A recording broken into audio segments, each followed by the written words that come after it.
Modern கொடை விழா திரைப்பட விழாவுக்கு வந்திருக்கும் அனைத்து பத்திரிகை, டிவி மற்றும் அனைத்து ஊடக நண்பர்களுக்கும் என்னுடைய பணிவான வணக்கத்தை தெரிவிச்சுக்கிறேன். அதே மாதிரி முன்னாள் உட்காந்துருக்க இந்த ஃபங்க்ஷனுக்காக வந்து ஊர்லேருந்து, வெளியூர்லேருந்து, சொந்த ஊர்லேருந்து அப்படியெல்லாம் வந்திருக்காங்க நிறைய பேர். அவங்க எல்லாத்துக்கும் என்னுடைய பணிவான வணக்கத்தை தெரிவிச்சுக்கிறேன். மேடையில் அமர்ந்திருக்கும் என்னுடைய மரியாதைக்குரிய திரையுலக பிரபலங்கள் எல்லாமே இங்கே இருக்காங்க. அவங்களுக்கு அந்த பணிவான வணக்கத்தை தெரிவிச்சுக்கிறேன். நன்றியிலிருந்து ஆரம்பிச்சா கரெக்டாக இருக்கும்னு நினைக்கிறேன். அது கடைசியில் மறந்துடக்கூடாது. அதனால முதல்ல அதுலேருந்து ஆரம்பிச்சுக்கிறேன். முதல்ல ப்ரொடியூசர் உதயசூரியன் அவர்களுக்கு நன்றி சொல்லிக்கிறேன். என்னன்னா, ஏதோ கஷ்டப்பட்டு அங்கே இங்கேயும் சம்பாதிச்ச காசுல ஒரு புது ஆளை வச்சு அவருக்கு ஒரு சான்ஸ் கொடுத்து படம் எடுக்கலாம்னு சொல்லி முடிவு பண்ணி வந்து இத்தனை பேருக்கு வேலையெல்லாம் கொடுத்துருக்காரு இல்லையா, அதுக்காக அவருக்கு நன்றி தெரிவிக்கும். அவர் கப்பலை வந்து பத்திரமா கரை சேர்த்துற மாதிரி திரைப்படத்துறைக்கு வந்த அவரை பத்திரமா கரை சேர்த்துன டைரக்டர் அவருக்கு வந்து நன்றி தெரிவிச்சுக்கணும். அதே மாதிரி அவருக்கு உறுதுணையா இருந்த எல்லா டெக்னீஷியன்ஸ், விபின்ல இருந்து சின்ன ராசில இருந்து எல்லாருமே, எல்லா டெக்னீஷியன்ஸும் அவ்வளவுதான் இருந்திருக்காங்க. அவங்களுக்கு நன்றி தெரிவிச்சுக்கிறோம். அப்புறம் இந்த விழாவுக்கு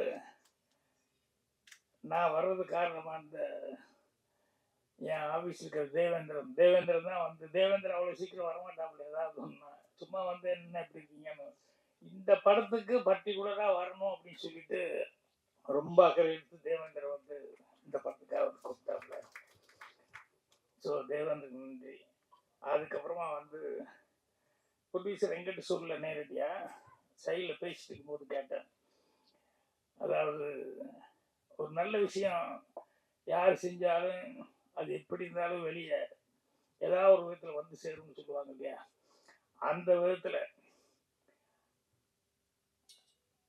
ஒரு கவுன்சிலர் சின்ன சின்ன துறையா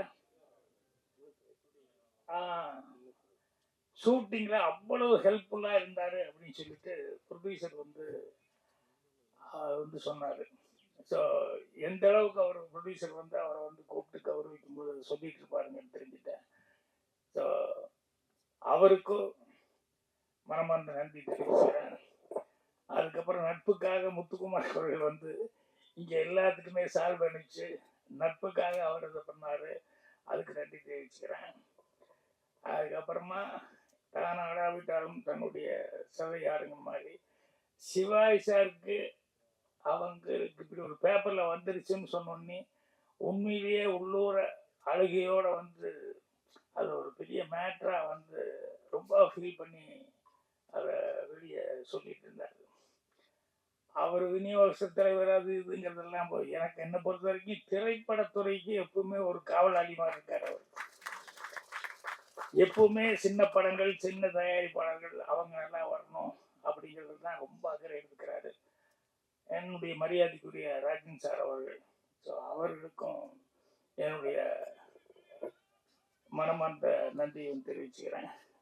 அதுக்கப்புறம் இந்த படத்தில் எல்லா டெக்னீஷியனும் பாட்டு எழுதினவங்க எல்லாருமே வந்து ஒவ்வொருத்தரும் சிறப்பான முறையில் வந்து அவங்கவுங்க வேலைகளை செஞ்சுருக்காங்க. இல்லைன்னா 23 நாளில் வந்து எல்லாம் படம் முடிக்கிறதுங்கிறது சாதாரண விஷயம் இல்லை.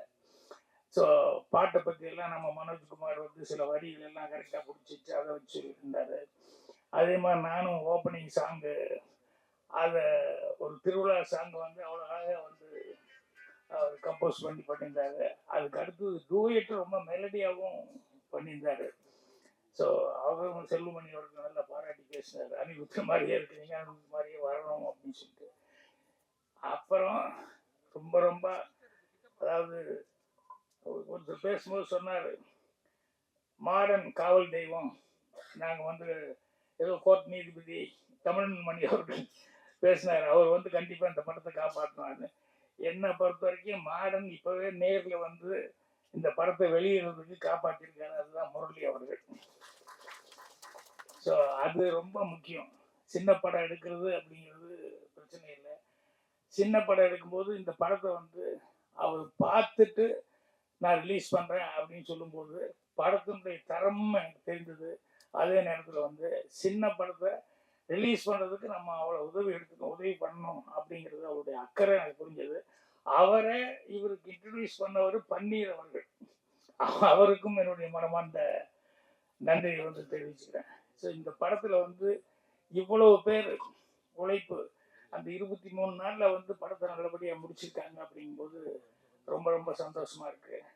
உண்மையிலேயே இந்த படத்தினுடைய உழைப்பு 23 நாளில் இவர் முடிச்சது மட்டும் இல்லாமல் அவர் பார்த்துட்டு முரளி அவர்கள் வந்து படம் எனக்கு பிடிச்சிருக்கு, கண்டிப்பாக நான் ரிலீஸ் பண்ணுறேன் அப்படின்னு சொல்லி இப்போ வர்ற 14க்கு ரிலீஸ்க்கு எல்லாமே ஏற்பாடு பண்ணியிருக்காருங்க போது படம் கண்டிப்பாக வெற்றி அடையும். இதில் வேலை செஞ்சவங்க எல்லாத்துக்குமே வந்து ஒரு நல்ல எதிர்காலம் இருக்கணும் அப்படின்னு சொல்லி இது பண்ணிக்கிறேன். கோகுல் அவர்கள் வந்து ஏதோ பேசுவார்னு நினச்சிக்கிட்டு இருந்தேன். சைலண்டாக வந்து 2 வாரத்தையோட ஒரு ஹீரோ ஏதாவது பேசுவார்னு பார்த்தா ஒரு அப்பா இருக்கிற பயமா என்ன காரணத்தினாலும் தெரியல, ரொம்ப ரொம்ப சுருக்கமாக வந்து படத்துலையாவது பேசுறதுக்கு ஏதாவது வாய்ப்பு இருக்குன்னு பார்த்தா அதுலேயும் இது பண்ணா. ஆனால் அந்த பொண்ணு கூடவே இருந்து சிரிச்சு சிரிச்சு காப்பாற்றிடுச்சு பாட்டில் எல்லாம். அவர் சிரிக்க வேண்டியதுதான், சேர்த்து இந்த பொண்ணு அழகாக சிரிச்சு. அதான் அவர் சொன்னார், என்ஜாய்ங்கிற ஒரு படத்தில் முன்னாலேயே பண்ணியிருக்கு அப்படின்னு சொல்லி சொன்னார். உண்மையிலேயே ஒரு சிரிப்பு நல்லா என்ஜாய் பண்ணுற அளவுக்கு இருக்குமா, ரொம்ப சந்தோஷம். ஸோ இன்னொருத்தர் வந்து அவங்களும் புதுசாக நடிச்சிருக்காங்க, நீதாம்மா, அவங்கள பற்றியும் செல்வமணி மறக்காமல் குறிப்பிட்டாரு. அவங்களும் டான்ஸ் ஆடிருக்காங்க அப்படின்னு சொல்லி சொன்னார். ஸோ எல்லாருமே இந்த படத்தில் வந்து ஒவ்வொருத்தரும் எல்லாருமே கஷ்டப்பட்டு வேலை பார்த்துருக்காங்க. ஸோ அதனால கண்டிப்பாக படம் நல்லபடியாக சக்ஸஸ் ஆகும். அதுக்கு வந்து பத்திரிகை நண்பர்கள் ஊடக நண்பர்கள் வந்து கண்டிப்பாக இது பண்ணுவாங்க. என்னை பொறுத்த வரைக்கும் இப்போ நிறைய சின்ன படங்கள் அது இது எல்லாமே பார்த்துருந்தோம். சிறு தயாரிப்பாளர் சிறு முதலீடு அப்படின்னு. நான் ஒரு கிளாஸ் எடுக்கிறதுக்காக போயிருந்தேன். இந்த கிளாஸ் எடுக்க போனப்போ இந்த பசங்கள்லாம் உட்காந்துருந்தாங்க. அவங்ககிட்ட சொன்னேன், எப்பா லிவிங்ஸ்டன் அண்ணன், பாண்டியராஜன் தம்பி 2 பேருக்கு மிலிட்ரிக்கார ஒரு அப்பா. இந்த பாண்டியராஜன் வந்து ஒரு பொண்ணை லவ் பண்ணிட்டு இருக்கான். ஆனால் அவங்க அண்ணன் லிவிங்ஸ்டனுக்கு பொண்ணு பார்த்து நிச்சயம் பண்ண போகும்போது இவன் போகாம விட்டான். ஆனால் இவன் யார் லவ் பண்ணான்னா அதை தான் லிவிங்ஸ்டனுக்கு அண்ணங்காரனுக்கு வந்து ஃபிக்ஸ் பண்ணிட்டாங்க அப்படின்னா. அடுத்த நாள் பாண்டியராஜன் தெரிஞ்சு நீ பதறி போயிட்டான். அந்த பொண்ணு வேற திட்டுறா, நான் வந்து போலீஸ்காரன் பொண்ணுன்னா பையன்னு நீ தான் நினைச்சேன், உனக்கு ஒரு அண்ணன் இருக்கான்னு எனக்கு தெரியாமல் போச்சே, போய் எதாவது பண்ணு அப்படின்னா. அவன் லிவிங்ஸ்டன்ட்ட வந்து கேட்குறான், என்ன என்ன என்ன நேற்று நீ போய் பொண்ணு பாட்டு அழகா இருக்கு, அம்சமா இருந்தது, என்ன அழகு அம்சம் ஓகே, அது அந்த பொண்ணு அதான்டா உன் அண்ணி. இல்லைண்ணே நான் வந்து நீ அதான்டா அண்ணி, உனக்கு அண்ணி நம்ம வீட்டு தானே வரப்போகுது அப்படின்னு. இல்லைண்ணே நான் வந்து அந்த பொண்ணை இல்லை நான் லவ் பண்ணிட்டேன், மறந்துரு. என்னென்ன இப்படி ஆமாண்டாமான்னு நேற்று வரைக்கும் இருந்தாங்க, மறந்து இப்போதான் நான் ஃபிக்ஸ் பண்ணிட்டு வந்தாச்சுல்ல அண்ணி அண்ணி. என்ன நாங்கள் ரொம்ப உயிருக்கு உயிராக லவ் பண்ணோம், ப்ளீஸ். அப்பா கூப்பிட்டு போனாரு, அப்பா வார்த்தையும் நம்ம கதை சொல்லிக்க மந்திரம் இல்லை. அப்பா கூப்பிட்டு போனாரு, மாத்துறாரு, மாற்றிட்டு ஒத்துக்கிட்டேன். நீ மறந்துட்டு வேற வழியே இல்லை. இல்லைண்ணா இல்லை சாரி ஐம் சாரி. இப்படி அவன் என்ன சொன்னாலும் லிவிங்ஸ்டன் வந்து இப்படியே சொல்லிட்டு இருந்தான். பாண்டியராஜனுக்கு பாவம் என்ன பண்ணுறதுன்னே தெரியல, அவன் திருத்துன்னு முடிச்சான் அப்படின்னு சொல்லும்போது கிளாஸில் ஒரு பையன் இருந்துச்சான். சார் பாண்டியராஜன் இப்படி சொன்னா இப்படி இருக்கும் எப்படின்னா. அண்ணே நான் இவ்வளோ சொல்லிட்டேன், ஆனால் நீ முடியாது, கல்யாணம் முடிச்சு தான் தருவேண்ணே. கல்யாணம் முடிச்சா இந்த வீட்டுக்கு தானே வரணும், வரட்டுண்ணே, அப்புறம் நீ பாருங்க அப்படின்னா. எனக்கு ஒரே ஷாக்கு. இந்த டைலாக் காட்டி லிவிங்ஸ்டன் இது வரைக்கும் இவ்வளவு தெனாவட்டா பேசினா, ஏய் என்ன சொன்ன, இல்லை இந்த வீட்டுக்கு தானே வரட்டும் அப்புறம் பாரு அப்படின்னா. அதுக்கப்புறம் அவன் அப்படியே யோசிக்க ஆரம்பிச்சிட்டாங்க. இப்போ நான் என்னன்னா இதை வந்து இது எனக்கு தோணவே இல்லை, இவன் கேட்குறான்னு சொல்லியிருந்தேன். அவன் முன்னால் உட்காந்துருந்த வந்துச்சு டக்குன்னு சொன்னான். இது எதுக்கு சொல்ல வந்தேன் அப்படின்னா, நம்ம சினிமா எடுக்கிற நம்ம எழுதுறத விட நம்ம எடுக்கிறவங்களை விட ஆடியன்ஸ் வந்து இப்போ பயங்கர புத்திசாலித்தனம் ஆகிட்டாங்க. அவங்க பயங்கர கெட்டிக்காரத்தனமாக இருந்துட்டு இருக்காங்க. அதனால நம்ம தான் கொஞ்சம் யோசனை பண்ணி எடுக்கணும். நம்ம தான் புத்திசாலி அப்படின்னு காலரை தூக்கி விட்டு எல்லாம் பண்ணவே முடியாது. இப்பெல்லாம் கஷ்டம். இப்ப எத்தனை கோடிகளை நீ போட்டாலும் ரப்பர் பந்து வந்து எப்படி ஓடிட்டு இருக்கு பாருங்க. அதே மாதிரி குடும்பஸ்தான ஒரு படம் வந்து அது எப்படி ஓடிட்டு இருக்கு பாருங்க. ஸோ அதனால சிறு முதலீட்டு படங்கள், சின்ன படங்கள் அப்படிங்கிறது. ஸோ கோடிகள் இது பண்றதுங்கிறது அல்ல. இன்னைக்கு வரைக்கும் சினிமாவில் நீங்க பார்த்துட்டீங்கன்னு சொன்னா, எனக்கு தெரிஞ்சு கல்யாண பரிசுன்னு ஒரு படம். அதுல வந்து சரோஜ் தேவியும் ஜெமினி கணேசனும் அவ்வளவு உயிருக்கு உயிரா லவ் பண்ணுவாங்க. அவ்வளவு உயிருக்கு உயிரா லவ் பண்ணும்போது திடீர்னு அவளுக்கு அக்கா இருக்கா விஜயகுமாரி, சரோஜி தேவிக்கு. அவங்க அம்மா ஸ்தானத்துல இருந்து அவங்கள வளர்த்துனவங்க. ஒரு நாள் வந்து சரோஜி தேவிக்கு தெரிய வருது, இல்ல அக்கா வந்து ஜெமினி கணேசனை வந்து ஒரு சைடா லவ் பண்றாங்க, அவங்க மேல ரொம்ப பாசத்தை வளர்த்துக்கிட்டாங்க. இவருக்காக இந்த சரோஜி தேவிக்காக அவன் பேசின டைலாக் பூரா தனக்கு பேசுன்னு நினைச்சு டெவலப் ஆயிட்டு கடைசியில இவங்ககிட்ட வந்து சரோஜி தேவிகிட்ட வந்து எனக்கு அவர் ரொம்ப பிடிச்சிருக்கு, அவரை நான் மனசார விரும்புறேன் அப்படின்னு சரோஜி தேவி ஷாக்கு. அம்மா ஸ்தானத்துல இருந்து என்ன வந்து வளர்த்துனவங்க அப்படின்னு ஜெமினி கணேஷ்கிட்ட போய் கொஞ்சம் பேசணும். என்னென்ன நீங்க தயவுசெய்து எங்க அக்காவை கல்யாணம் பண்ணிக்கணும்.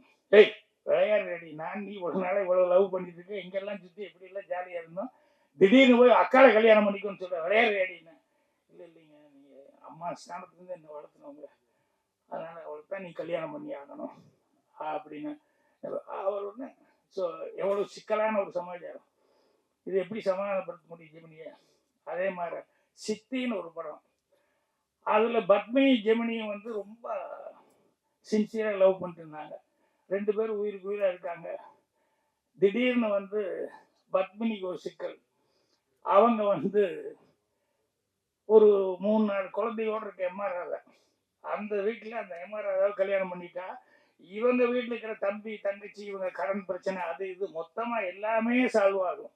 ஸோ அந்த குடும்பத்தில் இருக்கிற இந்த 3 குழந்தைகளுக்கும் அம்மா கிடையாது, இவளுடைய ஃபேமிலியும் இதாகி போகும் அப்படின்னு சொல்லி இவங்க வீட்டில் ப்ரெஷர் போட்டு இப்போ வந்து பத்மினி வேற வழியே இல்லாமல் வந்து எம்ஆர் ராதாவை கல்யாணம் பண்ணிக்கணும் அப்படின்னு சொல்லி ஒரு சூழ்நிலை.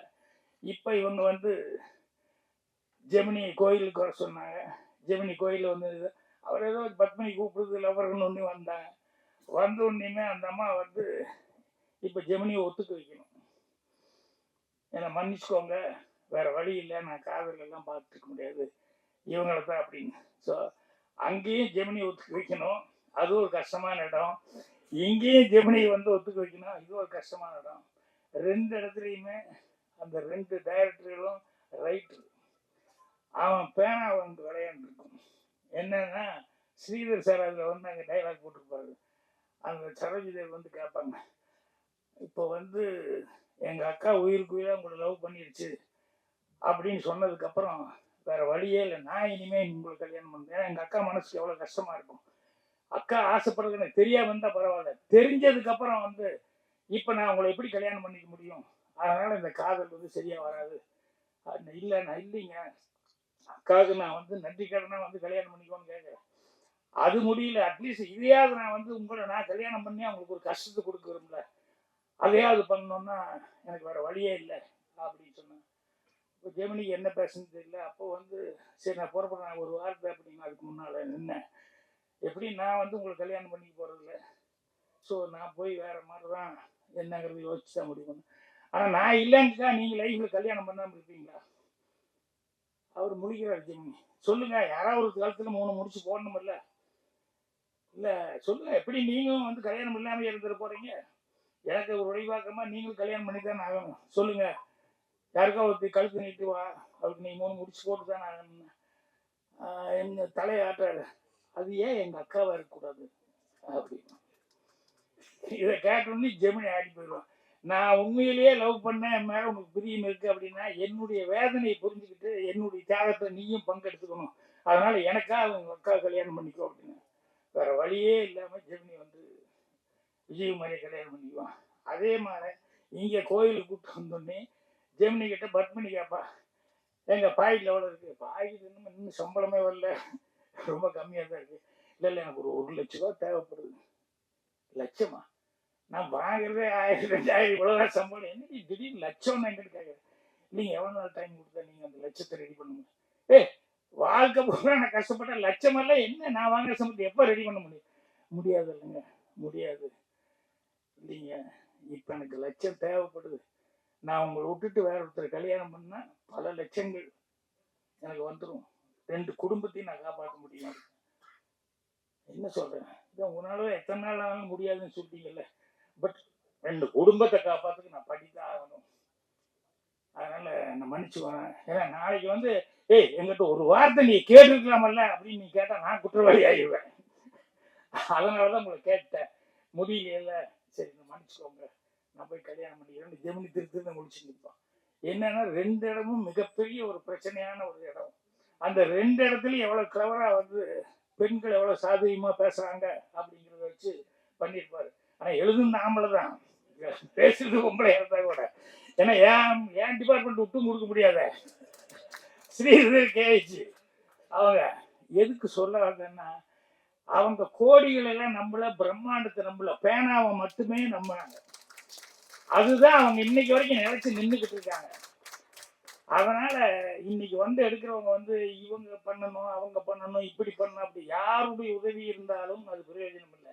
நம்ம எடுக்கிற படம் நீ நல்ல படமா எடுத்தால்தான் அது வந்து சரியா வரும்.